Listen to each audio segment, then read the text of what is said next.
नमस्कार मित्रांनो, तर ब्लॉगमध्ये आपलं स्वागत आहे. तर आपण आलेलो आहे शेतामध्ये. तर आपण काल पण दिवसभर हेच काम करत होतो मित्रांनो. पण हवा येत नसल्यामुळे ते आपलं काम आहे ना बाकी राहिलेलं आहे, म्हणून ते असं पडलेलं आहे. या बाकीचं आपण करून ठेवलेलं आहे. हवा नव्हती म्हणून ते आपण आज ही हरभरा आहे, ती हरभरा आपण बैलच्या साहाय्याने गोल गोल फिरून पाच झुपली होती. त्या पाच झुपून ते पुन्हा त्याच्या भुगा झालेला आहे.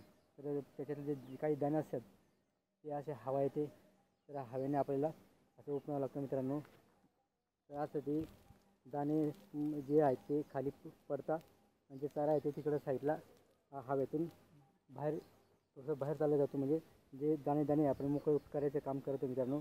कारण की पुढच्या काळात आपण जास्त वापर मशीनचा करत नव्हतो, ते अशा पद्धतीने आपण काम करत होतो. पुढच्या काळात आपण शेती जो काम करत होतो पूर्ण आपल्या हाताने प्रत्येक कामं करत होतो मित्रांनो.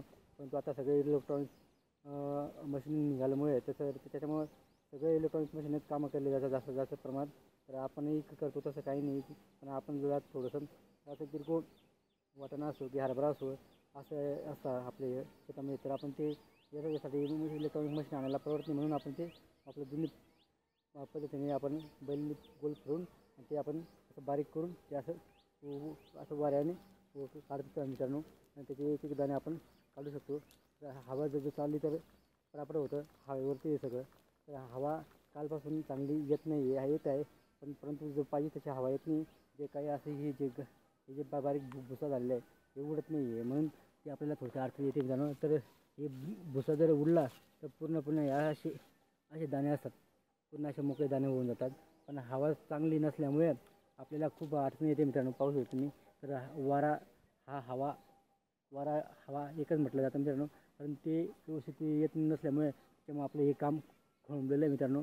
आणि जेणेकरून आपल्याला हे कामासाठी पटकन पहिलं पाहिजे, पण त्याच्यासाठी आपल्याला हवा व्यवस्थित नसल्यामुळे अशा पद्धतीने आपण दाणे काढायचं काम करतो मित्रांनो बैलच्या साहाय्याने. आणि आपण पण मेहनत करतो, आपले बैल पण खूप मेहनत करतात. अशा पद्धतीने आपलं कामकाज सुरू आहे मित्रांनो. तर आपलं पूर्ण शेतामध्ये पडलेलं आहे दाणे पाहू शकता तुम्ही, पूर्ण दाणे पडलेले मित्रांनो.